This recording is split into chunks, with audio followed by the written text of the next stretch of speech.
day around here because we know it's time to visit with our good friend Ron, the car guy, so you can learn something about your vehicular unit, and that's what you're all here about, isn't it, Ron? Absolutely. I'm here to talk about gas today. And you're an expert at that. Yeah, I am. There's people out there watching laughing right now. No, something that showed up in the Des Moines market last week, if you've noticed it, it's not all the places, but some of the pumps, E15. I just saw it this morning coming in. Yep, and they've been talking about that for several years, rolling it out. And like I said, it hit the Des Moines market last week. And I noticed on the way in this morning, it's about 10 cents a gallon less than regular fuel. It's regular gasoline was $1.97. E15 is $1.87. Really? And last week they had it on special. When they rolled it out, it was $1.15 for E15. Nice. But it went back up to $1.87, and so people might be looking at the sign, looking at the pump. I believe the color of that hose is orange. So now for Lou and I, gasoline pumps are becoming confusing. Yeah, now a color test. Yeah, exactly. We got black, green, orange, and yellow. So. People might be wondering what it is, so I thought I'd talk a little bit about that. And basically what E15 is it's similar to the ethanol blend, not the E85. We're going to leave that off to the side. But we used to have gasoline, and then we had the ethanol blend, which was 10% ethanol. So that would have been essentially E10. E10. E15 is just like E10, but they've put a little more alcohol into it. It's 15% ethanol instead. And I'm not sure how these stations are doing it. They've got a couple of options. They can, have a whole nother tank with E15 in it, or some manufacturers are going to put blending pumps in where they take regular gas and the ethanol and they blend it right at the hose to attain whatever you're after. I'm not sure which one they're doing, but nevertheless, E15 is just more alcohol in the gasoline than what the ethanol blend was. So the question becomes, can I use it in my car? Right.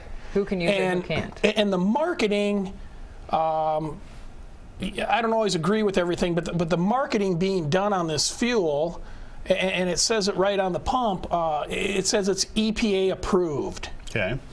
And it is. When they, several years ago, when they were coming up with the ethanol, the E15 and stuff, they went to the EPA. They did a whole bunch of emissions tests. They got a waiver in some areas and stuff. And the EPA has approved this vehicle, or has approved 2001 and newer vehicles to use E15 from an emissions standpoint.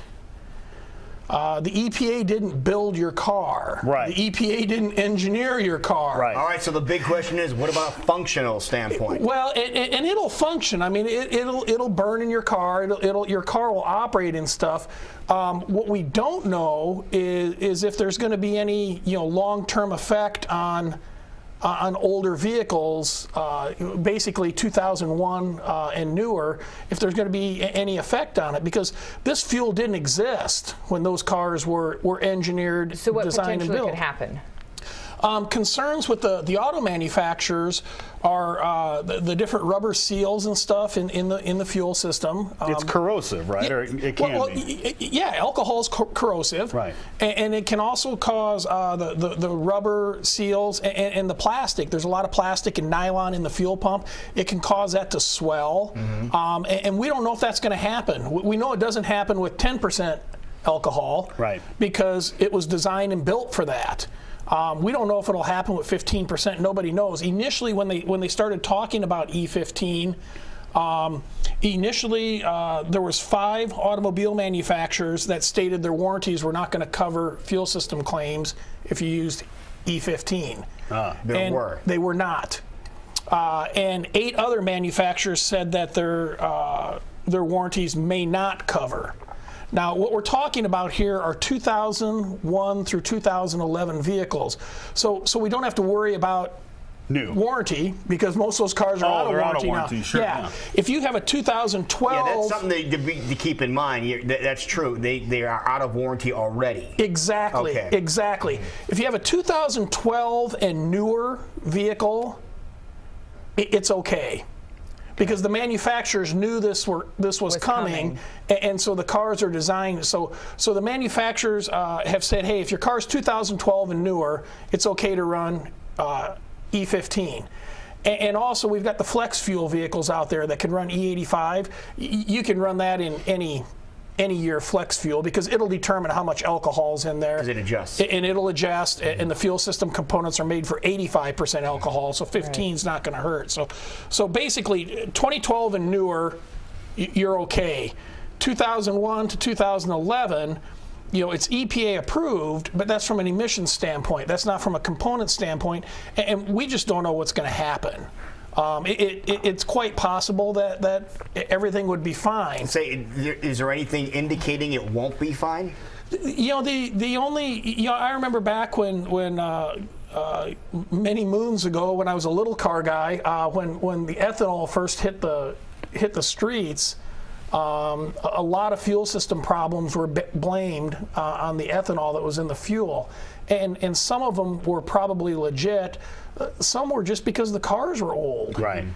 If you've got a 10-year-old car and the fuel pump goes out, it probably went out because it's 10 years old. But something that was added new to the mix was the fuel at the time, so that's where they pointed the finger. And that could quite possibly happen here. Is all of a sudden, I've got a 10-year-old car with 120,000 miles on it. My fuel pump failed, and 2 days ago I put E15 in the car. That's unlikely. A tank here and there isn't going to hurt. I mean, if it's going to create an issue on your car, and that's an if, it would be putting it in and using it consistency for a longer period of time where the alcohol is always in there. So we're not going to know. Now, the places that installed the E15 pumps, do they still have regular E10, as we were talking about, regular ethanol pumps? Yes, and what I saw was they had E85, which you don't want to put that in any vehicle. Right. Unless it's a flex fuel. Yeah, our tow trucks have proven you will go 8 blocks.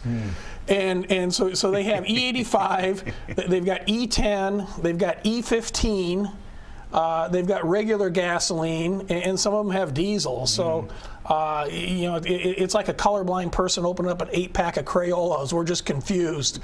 All these different color pumps and stuff. It's important to keep in mind, especially if you're traveling over the holidays. Sometimes you don't look, you just grab, and it's like you might just want to pay a little closer attention to what you're grabbing. And we definitely see that. So, is it bad for your car? We don't know. It's certainly not going to be bad now and then. Right. What you have to weigh out is, right now you're saving 10 cents a gallon. Which is awesome. If you've got an 8, 9, 10-year-old car and a fuel injector goes bad, there's a good possibility the E15 didn't cause that. Right. But we just don't know. There's just no way of knowing. Well, and the other issue here is that with the increased amount of ethanol, the car is not going to go as far on a tank of gas. You don't get the energy out of the same amount of ethanol that you do with gasoline. But it's renewable. Exactly, and that is certainly true. And people that have flex fuel vehicles notice that. When they put the E85 in there, they lose a measurable amount of fuel mileage, and there is, in some cases, a decrease in power. But at the same time, we're not having to drill for go juice for our vehicles. We can just grow it here in Iowa. Exactly. And the difference, you've never heard of anybody, for the most part, complain about loss of fuel mileage using E10, using 10% ethanol, because it's almost unmeasurable. Right. And E15 will be the same thing. Will you lose some fuel mileage? Yes. Are you going to be able to measure it? Probably not. Right. Tire pressure will have a bigger effect on your fuel mileage than using E15 versus regular gas. Good point. And leaving a stoplight the way Jason does too. We do the same thing. I saw Jackie drive one time. but so. While that is true, that really shouldn't be a determining factor. You are right. It's a renewable fuel. We're not drilling for oil. The problem with all the renewable fuels, the hybrid vehicles, natural gas conversions and stuff is, right now gasoline is so cheap. That stuff is all on the back burner, and gasoline's cheap just because there's a glut of oil. I mean, it's supply and demand. I saw something on Facebook the other day where a political party or something was, and I try not to get into politics, but they were trying to take credit or that gasoline prices were the lowest. They're not the ones out there drilling for oil. They're low because there's so much oil. There's a lot of oil. Exactly. Yeah. But there you go. So now you pay attention when you're going to the pumps. Again, any other questions, Westside Auto Pros is the place you turn to. And if you want to ask Ron a question, he does answer those questions. And where do you answer those questions, Ron? You can email me at Westside Auto Pros, or you can go to AskRonTheCarGuy.com. Really quickly, Ron, because a lot of people are traveling over the holiday weekend coming up. If people get caught in a bind, are you guys available to help out? 309-1911. There you go. There I have it. Put that in your phone and make sure you know where it's at. Just in case.